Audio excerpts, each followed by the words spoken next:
Hello, आप सभी कैसे हैं। आप सभी का मेरे यूट्यूब चैनल BHU एकेडमी में स्वागत है। आज हम लोग रीजनिंग से रिलेटेड महत्वपूर्ण प्रश्नों को देखेंगे। ये सारे प्रश्न होने वाले आगामी exam SSC CGL MTS CHSL selection post, Bihar SSC, Bihar teacher, Jharkhand police, UP police री एग्ज़ाम, RPF कांस्टेबल 2024 एग्जाम आदि एग्जामों के लिए बेहद ही महत्वपूर्ण होने वाले हैं। तो चलिए आइए एक एक करके शुरू करते हैं। दिए गए प्रश्न में संबंधित शब्द ज्ञात कीजिए। क्वेश्चन है कि दिए गए प्रश्न में संबंधित शब्द ज्ञात कीजिए। इंतजार जिस तरह से उबन से रिलेटेड है उसी तरह बताना है। शिक्षा क्वेश्चन मार्क किससे रिलेटेड होगा। इस तरह के प्रश्न को करने के लिए आपको थोड़ा बहुत शब्दों के बारे में जो दिया गया है थोड़ा बहुत नॉलेज होना चाहिए। जिस तरह से इंतजार उबन से रिलेटेड है, तो इस तरह के प्रश्न में क्या होता है कि जो पहला दो शब्द दिए गए होते हैं उनमें जिस तरह से रिलेशन बनता है उसी तरह जो अगला शब्द होता है और क्वेश्चन मार्क होता है सेम वही हम क्या करते हैं, रिलेशन बैठा करके आंसर लाते हैं। जैसे इंतजार करते हैं तो क्या होता है, इंतजार करने से अगर किसी का इंतजार किया जाता है तो हमें क्या होता है, करते हैं तो उबन सा फील होता है। उबन होता है ना, किसी का मान लीजिए हम वेट कर रहे हैं कि अगला कब आएगा, तो उसमें हमें उबन होती है। उसी तरह अगर हम शिक्षा ग्रहण करते हैं तो उससे क्या होता है, शिक्षा ग्रहण करने से ज्ञान वर्धन होता है, मतलब ज्ञान की वृद्धि होती है कि नहीं। तो इसका राइट आंसर क्या हो जाएगा, ऑप्शन डी, ज्ञान वर्धन। यानी कि इंतजार उबन से जिस तरह रिलेटेड है उसी तरह शिक्षा किससे रिलेटेड है, ज्ञान वर्धन से। किससे, शिक्षा ज्ञान वर्धन से। चलिए अगले प्रश्न पे चलते हैं। दिए गए विकल्पों में से संबंधित अक्षर ज्ञात कीजिए। सेम ऊपर वाला ही प्रश्न है लेकिन यहां पर आपको अल्फाबेट्स दिए गए हैं। जिस तरह ABZY से रिलेटेड है उसी तरह बताना है CD क्वेश्चन मार्क किससे रिलेटेड होगा। ओके, तो ध्यान से AB और ZY को देखेंगे तो A क्या है आपका, A क्या है, A और Z एक दूसरे के अपोजिट यानी विपरीत हैं, और B और Y क्या है, एक दूसरे के अपोजिट हैं। अगर दो अल्फाबेट अपोजिट होते हैं तो उनका प्लेस वैल्यू क्या होता है, 27 होता है। A का प्लेस वैल्यू क्या होता है, 1 होता है, और Z का प्लेस वैल्यू कितना होता है, 26 होता है। तो 26 1 27, यानी A और Z क्या हो गए, अपोजिट हैं, विपरीत हैं। उसी तरह B का प्लेस वैल्यू कितना होता है, 2 होता है, और Y का प्लेस वैल्यू कितना होता है आपका 25 होता है। तो 25 2 27, यानी कि B और Y भी क्या है, विपरीत है एक दूसरे के। सेम उसी तरीके से C का प्लेस वैल्यू क्या होता है, 3 होता है।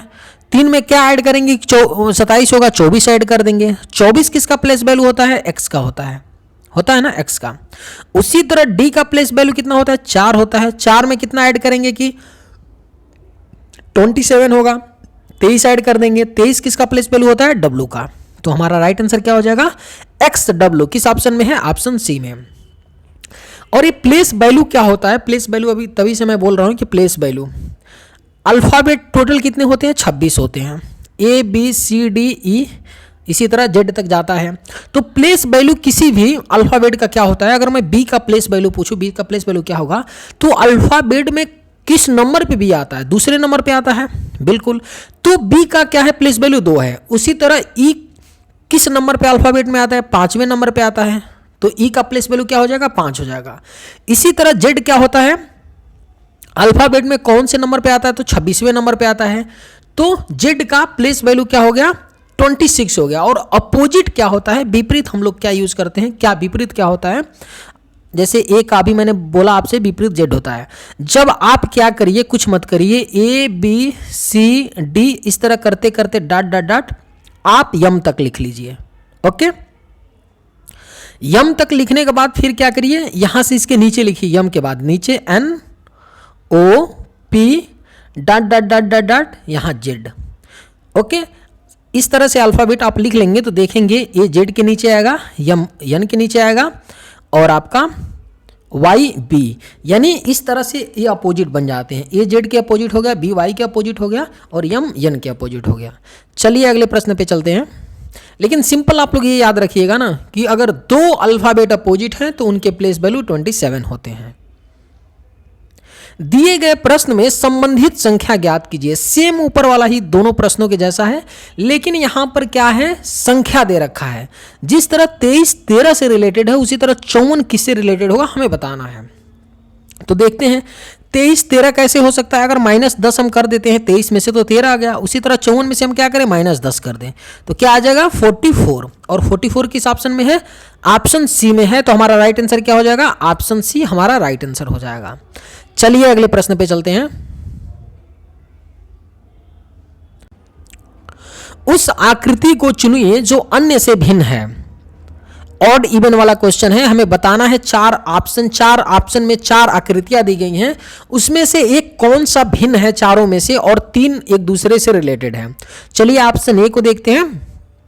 यहां पे ऑप्शन ए में एक आपको क्या दिया गया है? स्क्वायर दिया गया है, और स्क्वायर में 2 साइन लगे हैं, एक इधर है और एक इस साइड है, यानी एक दूसरे के अपोजिट है। ओके, यानी 180 डिग्री का बना रहे हैं। ऑप्शन बी में देखते हैं तो ये एक इधर साइन है और एक इस साइड साइन है। ये दोनों साइन मिलकर के 90 डिग्री का एंगल बना रहे हैं, दोनों एक दूसरे के विपरीत नहीं है। ऑप्शन सी में भी देखते हैं, एक इधर साइन है और एक इधर साइन है, एक दूसरे के विपरीत साइन है। और ऑप्शन डी में भी सेम है, एक इधर साइन है एक इधर साइन है, यानी एक दूसरे के अपोजिट हैं। तो हम देख रहे हैं ऑप्शन ए, सी और डी में जो 2 साइन हैं एक दूसरे के विपरीत हैं और 180 डिग्री के कोण बना रहे हैं। एक दूसरे के विपरीत कोई भी संख्याएं रहेंगी, कोई भी चीज रहेगा तो 180 डिग्री बनाएगा ही, जाहिर सी बात है। तो ये तीनों एक तरह से रिलेटेड हैं एक दूसरे से। लेकिन बी में क्या है? जो 2 साइन है एक दूसरे के विपरीत नहीं है। तो इसमें चारों में भिन्न कौन हो जाएगा? हमारा ऑप्शन बी हमारा राइट आंसर हो जाएगा। चलिए अगले प्रश्न पे चलते हैं। दी गई श्रृंखला में लुप्त संख्या ज्ञात कीजिए। सीरीज का प्रश्न है, और ये सीरीज जो है डबल सीरीज है। एक तो सीरीज ऐसा होता है जिसमें केवल एक ही क्वेश्चन मार्क होता है, लेकिन यहाँ 2 क्वेश्चन मार्क है, यानी एक सीरीज में इसमें 2 सीरीज दिया गया है। ओके, 2 सीरीज वाले जो प्रश्न होते हैं बेहद ही ईजी होते हैं, बहुत ज़्यादा टफ नहीं होते हैं। तो देख लेते हैं, 2 से यहाँ पे 4 हो रहा है, ये पहली सीरीज है, और 4 से 6 हो रहा है, तो 6 से यहाँ क्या होगा? 2 से 4 +2, 4 से 6 +2, तो यहाँ पे भी +2, तो यहाँ पे भी +2 हो जाएगा, तो 6 से 8 हो जाएगा ना बच्चों? बिल्कुल, 8 यहाँ पे आ गया।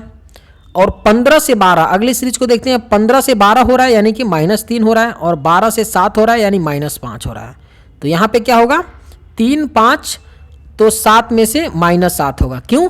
3 से 5, 5 से 7 हो रहा है ना, यानी +2 यहाँ हो रहा है, तो यहाँ पे भी तो +2 ही होगा ना। तो 5 से -7 करेंगे तो 7 में से 7 जाएगा तो 0 हो जाएगा। तो हमारा राइट आंसर क्या हो जाएगा? 8 और 0 किस ऑप्शन में है? ऑप्शन बी में। तो हमारा राइट आंसर ऑप्शन बी हो जाएगा। यदि x y की नानी की इकलौती बेटी है तो y के भाई का x से क्या संबंध है? ब्लड रिलेशन का क्वेश्चन है, बहुत ही अच्छा क्वेश्चन होता है अपने आप में। रीजनिंग में ब्लड रिलेशन हो गया, सिटिंग अरेंजमेंट हो गया, ये अच्छे टॉपिक होते हैं जिनके क्वेश्चंस अच्छे बनते हैं। और जनरली एसएससी वाले बच्चे गलत कर ही देते हैं, एक आध क्वेश्चन आ जाता है, तो ऐसे इजी क्वेश्चन पूछता है। चलिए देखते हैं। एक्स वाई की नानी है, जिस तरह से ये बोला जा रहा है क्वेश्चन में, उसी तरह से हम लोग क्या बनाएंगे? ट्री बनाएंगे और फिर इसको सॉल्व करेंगे। एक्स वाई की नानी है तो वाई कहीं यहीं पर यहाँ रही होंगी और इनकी कोई बेटी रही होंगी। वाई नानी है यानी ये माइनस रही होंगी, लेडी हैं। इनकी बेटी कोई रही होंगी तो ये भी माइनस रहेंगी, यानी लेडी हैं। एक्स वाई की नानी की इकलौती बेटी है। वाई की नानी यानी एक्स क्या है? वाई की नानी की इकलौती बेटी है।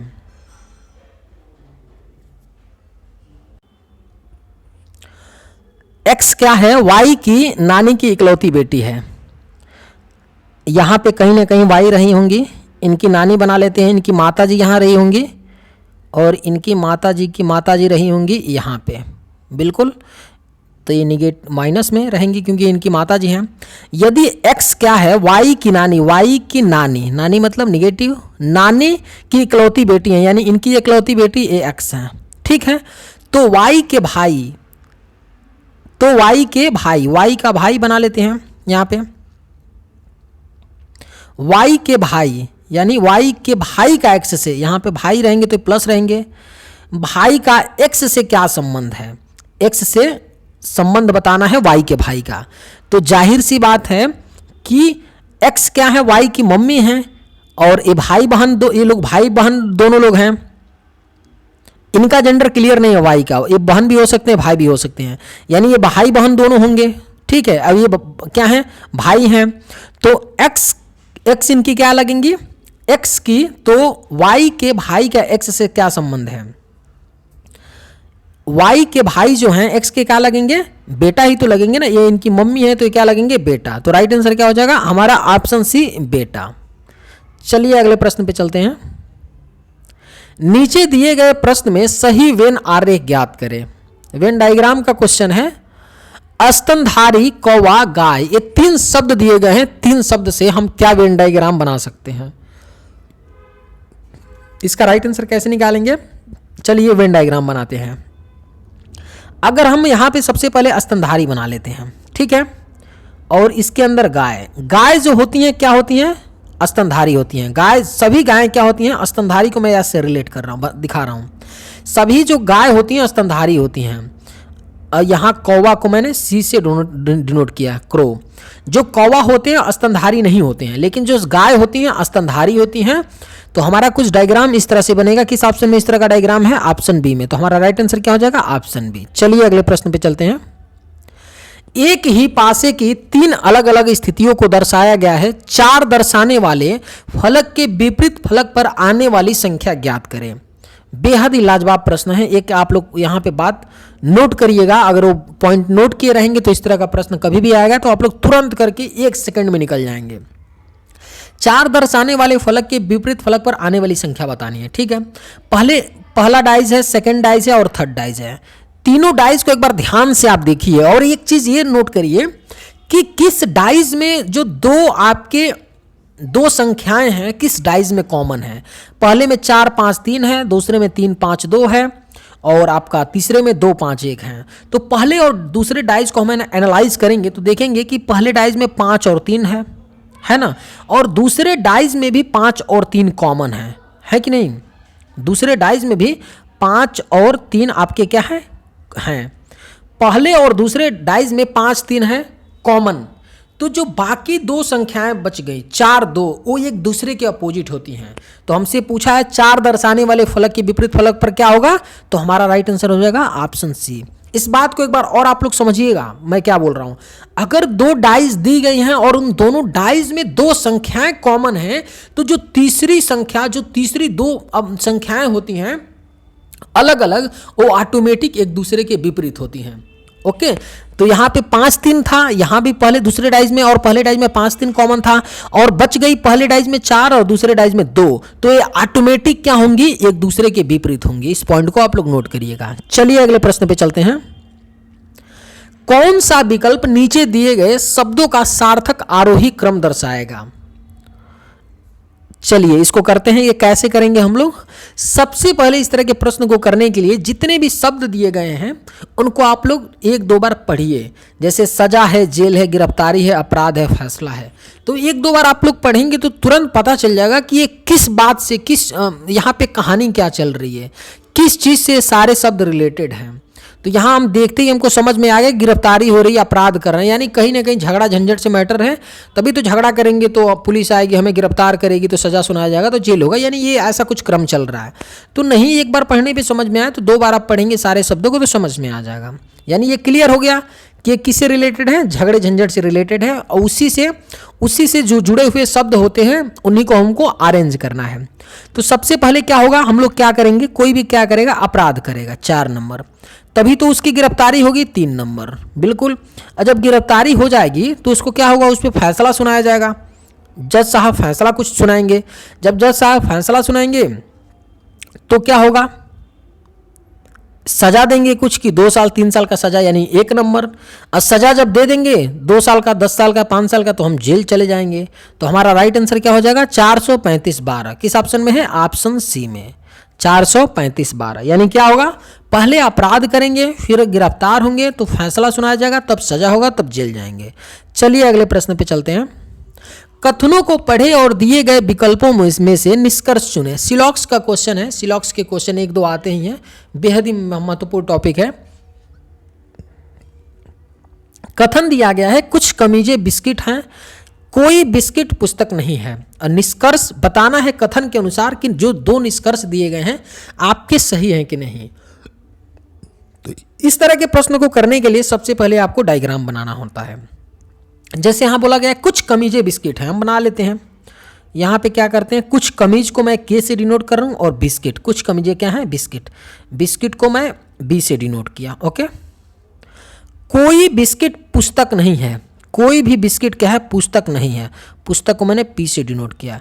कोई भी जो बुक है वो पुस्तक, कोई भी जो बिस्किट है वो पुस्तक नहीं है, यानी बिस्किट और पुस्तक में किस चीज़ का निशान है, क्रॉस का, क्रॉस का निशान है कि नहीं, यानी इनमें बिस्किट और पुस्तक में कोई भी रिलेशन इनके में हम नहीं है। तो चलिए इसी बेसिस पे हम लोग क्या करते हैं, निष्कर्ष को देखते हैं कि इसमें से निष्कर्ष कौन सही हो सकता है। पहला निष्कर्ष है कुछ कमीजें पुस्तकें हैं, कुछ कमीजें पुस्तकें हैं। कमीज और पुस्तक में कोई रिलेशन है, कोई रिलेशन नहीं है, तो यानी पहला गलत हो गया। कुछ पुस्तकें बिस्किट हैं, कुछ जो पुस्तकें हैं वो बिस्किट हैं, बिल्कुल नहीं है भाई, कोई भी रिलेशन पुस्तक और बिस्किट में नहीं है, तो ये भी ऑप्शन गलत हो गया। तो हमारा राइट आंसर क्या हो गया, ऑप्शन यदि न तो एक और न ही दो, ऑप्शन डी हमारा राइट हो गया, यदि न तो एक और न ही दो। चलिए आज के वीडियो में बस इतना ही। अगर वीडियो आपको पसंद आए तो एक लाइक जरूर कीजिएगा। थैंक्स।